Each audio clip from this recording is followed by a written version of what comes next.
Dear models, today I'm going to show you how to connect the LED strip in your PC.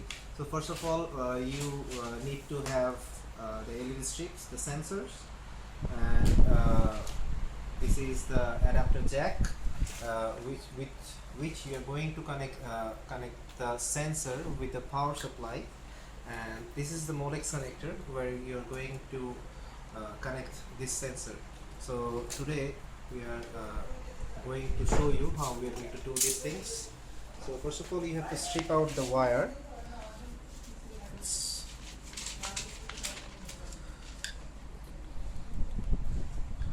Okay, and after that you have to strip those things out of the wire.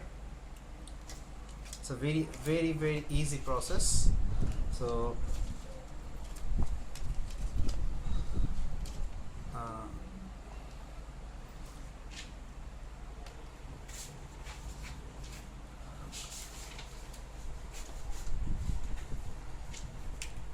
it's already done. So what you have to do, you have to just attach the red wire with the red one, and the black wire with black one,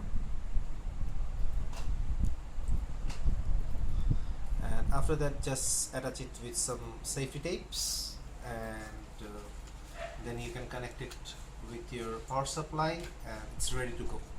Thank you.